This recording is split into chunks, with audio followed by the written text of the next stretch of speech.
बिस्मिल्लाहिर्रहमानिर्रहीम। अस्सलाम वालेकुम नाज़रीन, मैं अहमद फवाद हूँ और आप मेरा यूट्यूब चैनल देख रहे हैं। नाज़रीन, बड़ी खबर और ब्रेकिंग न्यूज़ के साथ आज की व्लॉग में आप खिदमत में हाजिर हुआ हूँ। चीफ जस्टिस काजी फ़ाइज़ ईसा अभी चंद रोज़ कबल उनकी एक्सटेंशन के हवाले से जो बात थी वो की जा रही थी और जुडिशल पैकेज के हवाले से बात की जा रही थी और ये कहा जा रहा था कि चीफ जस्टिस काजी फ़ाइज़ ईसा अपनी टर्म मुकम्मल करने के बाद भी रहेंगे अपने ओहदे के ऊपर और बतौर चीफ जस्टिस उनको एक्सटेंशन दी जाएगी।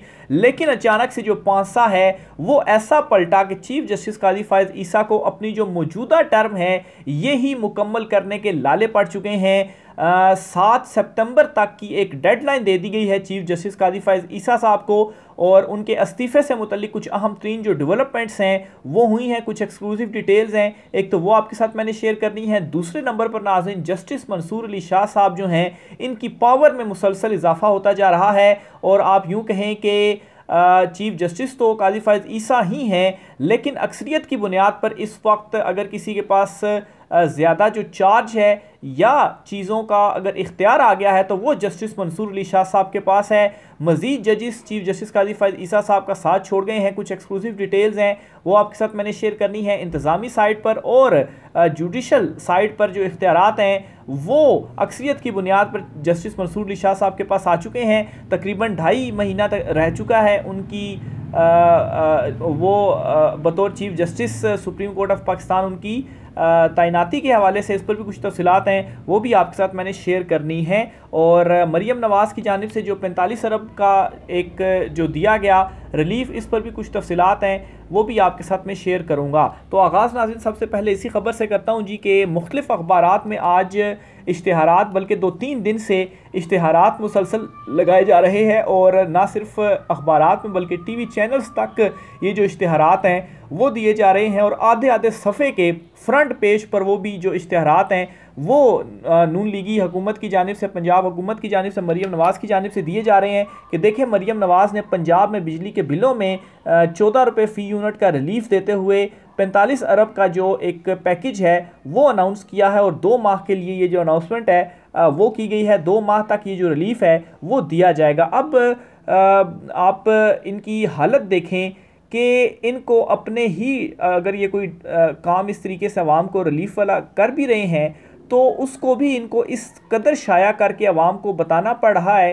कि अरबों रुपए सिर्फ और सिर्फ इश्तिहारात की मद में दिए जा रहे हैं। अब एक चीज़ तो ये कि आया ये जो इश्तिहारात दिए जा रहे हैं ये भी कौम की जेब से ही दिए जा रहे हैं, ख़जाने से ही आप दे रहे हैं, और अगर कोई रिलीफ आपकी जानिब से दिया गया है तो वो रिलीफ भी आपने अवाम के पैसों से ही दिया है, अपनी जेब से आपने लगा कर नहीं दिए। या तो अपनी जेब से आप लगाएं तो तब कोई बात है, अवाम की जेब से लगाई और फिर उसके बाद एक अनाउंसमेंट बहुत है जी कि ठीक है 14 रुपये का जो रिलीफ है वो दे दिया है। उसके बाद इन तमाम तर चीज़ों को इश्तिहारात की मद में अखबारात के फ्रंट पेज पर आधे आधे सफ़े के ऊपर ये इश्तिहारात छपवाना, अखबारात का जो फ्रंट पेज होता है वो बड़ा महंगा होता है, उसके जो इश्तिहारात होते हैं, और अगर आप आधा पेज ही इश्तिहारात से भर दें तो फिर तो जो है वो और ही ज़्यादा उसकी जो प्राइस है इश्तिहारात की वो होगी। तो ये जी मरियम नवाज़ साहिबा की जानिब से किए जा रहे हैं और इसको तारीखी रिलीफ करार दिया जा रहा है। तारीखी रिलीफ कैसे? 2 माह का तो ये रिलीफ है। 2 माह के बाद क्या होगा?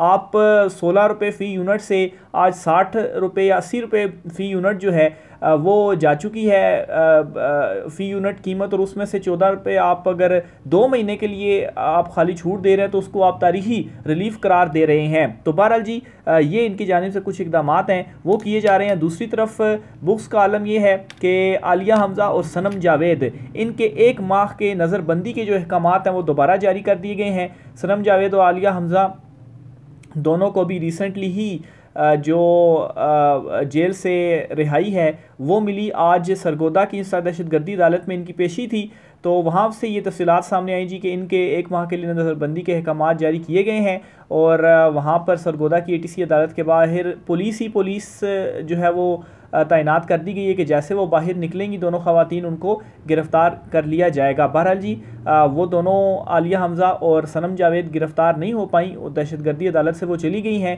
और इनके जो अहकामात हैं वो वकला की जानिब से अब चैलेंज भी किए जा रहे हैं। बहरहाल जी अब देखें कि इन 2 ख़वातीन के पीछे आप इतना ज़्यादा पड़ गए हैं कि इतना अरसा कोई साल सवा साल जेल में रखने के बावजूद दर्जनों मुकदमात और दर्जनों बार इनकी ज़मानत होने के बाद दोबारा गिरफ़्तारी की जाती रही, लेकिन अभी भी किसी का जो गुस्सा है वो ठंडा नहीं हुआ कि अभी भी ये मुकदमे भुगत रही हैं, अदालतों में पेश हो रही हैं, लेकिन स्टिल इनका जो है वो पीछा नहीं छोड़ा जा रहा और अब दोबारा से 1 माह की नज़रबंदी के जो अहकामात हैं वो जारी कर दिए गए हैं। दूसरी तरफ जी चीफ जस्टिस कादी फायज़ ईसा साहब के लिए मुश्किलात में मज़ीद इजाफा हो चुका है। एक तरफ तो कुछ रोज़ कबल ये बात की जा रही थी कि चीफ जस्टिस कादी फायज़ ईसा की एक्सटेंशन होने जा रही है, जुडिशल पैकेज आ रहा है, लेकिन एक्सटेंशन और जुडिशल पैकेज का तो दूर दूर तक अब कहीं निशान नहीं है, ख़ासतौर पर चीफ जस्टिस कादी फायज़ ईसा साहब की एक्सटेंशन का। अब ये हो रहा है जी कि चीफ जस्टिस कादी फायज़ ईसा अपनी जो मौजूदा टर्म है वो भी मुकम्मल कर पाएंगे या नहीं कर पाएंगे। मामला कुछ यूँ हुआ है जी कि नज़र मुबारक सानी केस का फ़ैसला एक दिया गया चीफ जस्टिस कादी फायज़ ईसा साहब की जानिब से, और ये जो फ़ैसला था वो मुतनाज़ हो गया। इस हवाले से आपको ये बताता चलूँ जी कि कादियानियों से रिलेटेड इस फ़ैसले में जो कुछ चीज़ें थी वो सामने आई, जिसके ऊपर जो मजहबी जमातें हैं या जो उलमा हैं वो खुलकर बोले, और ऑब्वियसली ये एक ऐसा मैटर है जो बहुत ही ज़्यादा सेंसिटिव है, और इसी मामले के ऊपर मुख्तलिफ़ मजहबी जमातों की जानिब से, उसमें जमात इस्लामी कह लें या JUI फ़े कह लें या दीगर जमातें कह लें, इनके जो कारकुनान हैं वो बड़ी तादाद में निकले और कल एहतजाज किया गया सुप्रीम कोर्ट ऑफ पाकिस्तान के सामने। चीफ जस्टिस कादी फायज़ ईसा साहब से इस्तीफ़े का मुतालबा किया गया और हज़ारों की तादाद में ये लोग सामने आए, और डी चौक का जो गेट था वो बंद किया गया, रोकने की कोशिश की गई लेकिन रोक नहीं पाई पुलिस इन तमाम ये जो एहतजाज करने वाले थे। डी चौक से तमाम रुकावटों को अबूर करते हुए तमाम जो हज़ारों की तादाद में लोग थे ये सुप्रीम कोर्ट ऑफ पाकिस्तान के सामने भी पहुँचे और एहतजाज किया, और एहतजाज के साथ ही पुरअमन एहतजाज था और कुछ देर का एहतजाज था, जिसके बाद एहतजाज ख़त्म भी कर दिया गया, लेकिन 7 सितंबर तक की जो मोहलत है वो दी गई है। इससे पहले इस्लामी नज़रियाती कौंसल जो है उनकी जानिब से भी कुछ जो पैगाम रसानी है वो चीफ जस्टिस कादी फायज़ ईसा साहब से हुई। उनसे ये कहा गया कि आप ये जो फ़ैसला है इसे वापस लें। इस पर चीफ जस्टिस कादी फायज़ ईसा ने उनसे कहा कि आप रिटर्न में अपनी जो आप जो कुछ कहना चाहते हैं, जो डिटेल्स वगैरह हैं वो रिटर्न में आप दे दें, और इसी फ़ैसले के ऊपर एक मरतबा फिर से जो नज़रसानी की एक आप अपील कहें या नज़रसानी कहें वो हुकूमत की जानिब से दायर की गई है। तो बहरहाल बहुत सेंसिटिव मामला है और इस मामले में भी चीफ जस्टिस कादी फायज़ ईसा साहब की पकड़ हो चुकी है। ये हज़ारों की तादाद में जो लोग हैं वो निकल आए हैं और ऑब्वियसली जो हुकूमत है वो भी इन तमाम तर चीज़ों के सामने बेबस है। ये ऐसा सेंसिटिव मामला है कि इस मामले के ऊपर आप बिल्कुल आगे खड़े नहीं हो सकते।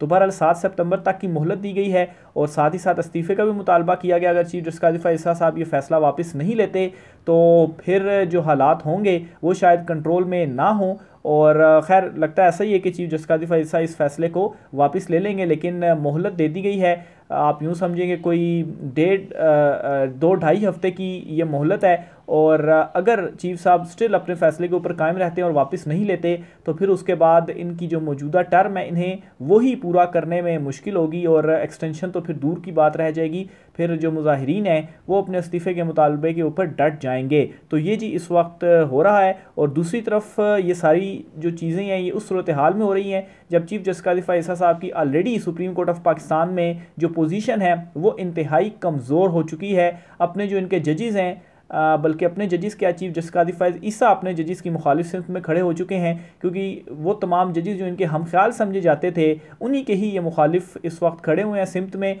और क्यों मुखालिफ सिमत में खड़े हुए हैं कि इनके अपने ही माजी के इक़दामात और कौल थे जो आज चीफ जस्टिस बनने के बाद उनको ये पूरा नहीं कर पा रहे, और उसके उलट चीफ जस्टिस कादी फायज़ ईसा की जानिब से इक़दामात किए जा रहे हैं। सीनियरिटी का असूल हो या सुप्रीम कोर्ट में जजेस की तैनाती हो या एडहाक जजेस से मुतल्लिक मामलात हो, तमाम तर मामलात में इख्तलाफात हैं। बहरहाल जी इस वक्त जो डिटेल्स आ रही हैं सुप्रीम कोर्ट से वो ये भी हैं कि चीफ जस्टिस कादी फायज़ ईसा मज़ीद जो अपना उनका नंबर गेम है वो कम हो चुका है, और इस वक्त सिर्फ़ और सिर्फ 2 जजेस जिनमें जस्टिस अमीनुद्दीन ख़ान और जस्टिस नईम अख्तर अफ़गान, ये 2 जजेस हैं जो कि काजी फायज़ ईसा साहब का जो मुबैना ग्रुप है उस ग्रुप के साथ, और इन्हीं 2 जजेस की जानिब से एक इख्तलाफी नोट भी दिया गया और कुछ इनके भी फ़ैसले ऐसे सामने आए और इस तरह का रवैया सामने आया जिससे ये चीज़ तो क्लियर हो गई है कि ये चीफ जस्टिस कादी फायज़ ईसा की साइड पर हैं। तो बहरहाल जी इसके अलावा जो दीगर जजेस हैं जिनमें से जस्टिस मंसूर अली शाह साहब के साथ जो 10 जजेस हैं और उनको मिलाकर 11 वो तो कन्फर्म हो चुका है। जस्टिस जमाल खान मंदोखेल, जस्टिस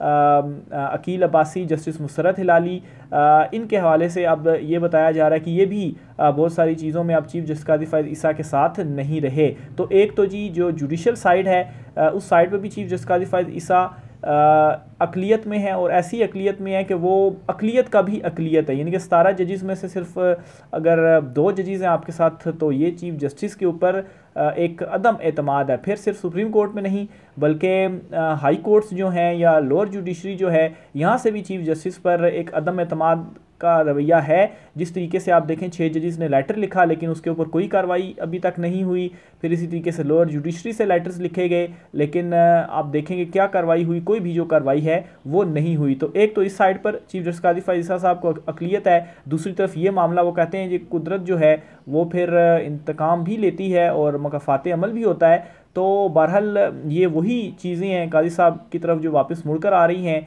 एक टाइम पे उनकी एक्सटेंशन के हवाले से जो गुफ्तगू थी वो हो रही थी, और अब वो मौजूदा टर्म पूरी कर पाएंगे या नहीं कर पाएंगे, अब इसके ऊपर जो गुफ्तगू है वो हो रही है। फिर इसी तरीके से इंतज़ामी अमूर पर भी चीफ जस्टिस कादी फायज़ ईसा जो हैं वो अक्सरियत खो चुके हैं। जस्टिस मंसूर अली शाह साहब की ग्रिप मजबूत हो चुकी है और वो इंतज़ामी अमूर में भी इस वक्त अक्सरियत में हैं। आप देख लें कि गुज़श्ता दिनों जो अरशद शरीफ शहीद के हवाले से जो मुकदमा था, जो जजिस कमेटी की मीटिंग थी, इसके जो मिनट्स जारी किए गए, पहले आधे मिनट्स जारी हुए, फिर उसके बाद जस्टिस मंसूर, जस्टिस मुनीब साहब की जानिब से मुकम्मल जो मीटिंग के मिनट्स थे वो जारी किए गए। तो वहाँ पर जो इंतज़ामी अमूर है ये जजिस कमेटी है उसमें भी जस्टिस मंसूर और जस्टिस मुनीब एक तरफ और चीफ जस्टिस कादी फायज़ ईसा एक तरफ हैं। तो वहाँ पर भी अक़लियत में है और जस्टिस मंसूर अली शाह साहब की जो ग्रिप है वो ओवरऑल हर साइड पर इस वक्त मजबूत हो चुकी है। तो ये जी सुप्रीम कोर्ट ऑफ पाकिस्तान में कुछ हालात थे।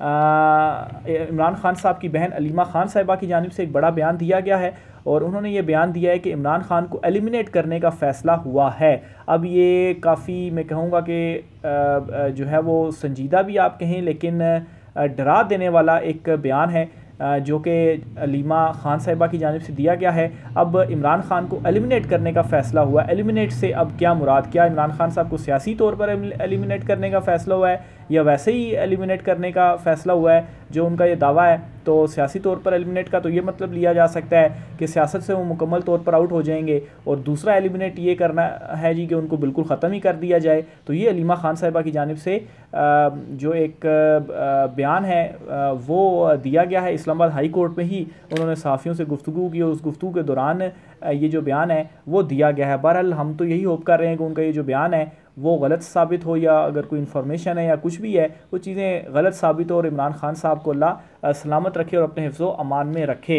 तो ये अलीमा खान साहबा की जानिब से बयान दिया गया है। 2 मज़ीद ख़बरें हैं जी इस्लामाबाद हाई कोर्ट से आपके साथ में शेयर करता चलूँ। एक तो इंटरनेट सुस्त होने का जो मामला है इस पर आज समाअत हुई है। Chief justice Islamabad high court Aamir Farooq साहब ने समाअत की है और उन्होंने ये कहा है कि अदालत में उसको बुलाएंगे जो इस मामले का इल्म रखता हो और अदालत को ब्रीफ कर सके। कौन सी वजारत इससे मुतल्लिक़ है, पता चले कि इंटरनेट स्पीड में कमी की वजह क्या है, इससे मुतल्लिक़ PTA से पूछें या वजारत इंफॉर्मेशन टेक्नोलॉजी से। चीफ जस्टिस आमिर फ़ारूक साहब की जानिब से ये जो रिमार्क्स हैं वो दिए गए हैं। दौरान समाज चीफ जस्टिस आमिर फ़ारूक ने इस्तफसार किया कि कौन सी वजारत है जो कि इससे मुतल्लिक़ है। तो बहरहाल जी आजकल इंटरनेट सुस्त हो गया है। इससे पहले कि हम कोई ऑर्डर जारी करें ये बताएं कि दरअसल हो क्या रहा है। तो वकील ने कहा कि अदालत को बताया कि PTA इस मामले पर खामोश है। चीफ जस्टिस ने इस्तफसार किया कि सेक्रेटरी, जॉइंट सेक्रेटरी या जॉइंट सेक्रेटरी में से किस को बुलाएं, जिस पर वकील ने जवाब दिया हमारी सदा है कि मुतल्लिक़ा वजारतों के आला अहदेदारों को तलब किया जाना चाहिए। और चीफ जस्टिस ने कहा कि उसको बुलाएंगे जो इस मामले का इल्म रखता और अदालत को ब्रीफ कर सके। और फिर अदालत ने फरीकैन को नोटिस जारी करते हुए समाअत पीर तक मुलतवी कर दी। तो ये पहली समाअत थी। ज़ाहिर सी बात है पहली समाअत के ऊपर जस्ट नोटिस ही होने होते हैं जो मुतल्लिक़ा फरीकैन है। तो इस पर अदालत ने कह दिया जी कि जो सही तरीके से हम इस मामले पर ब्रीफ कर सके उसे हम आइंदा समाअत पर बुलाएंगे। आज ये समाअत जो हुई है इसे अब नेक्स्ट मंडे तक मुलतवी कर दिया गया, यानी कि कोई 5-6 दिन की जो डेट है वो डाली गई है। देखें अब नेक्स्ट डेट में आके जो IT हुकाम है वो क्या कहते हैं। क्या वो भी ये कहते हैं जी कि VPN के इस्तेमाल से इंटरनेट स्लो हो गया। एक मुज़ाहका खेज़ किस्म का जो बयान है उनकी जानिब से दिया गया।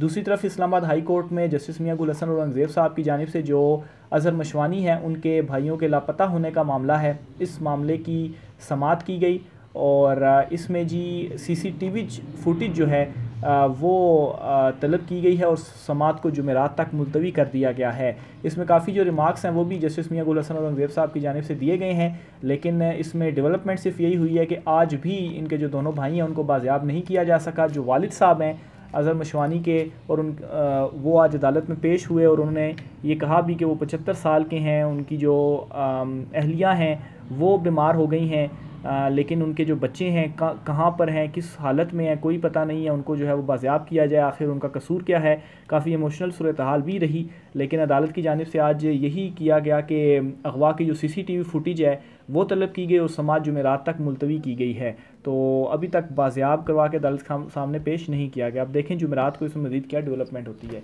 राय का इज़हार कीजिएगा। आज के व्लॉग से इतना ही, इजाज़त दीजिए, अल्लाह हाफ़िज़।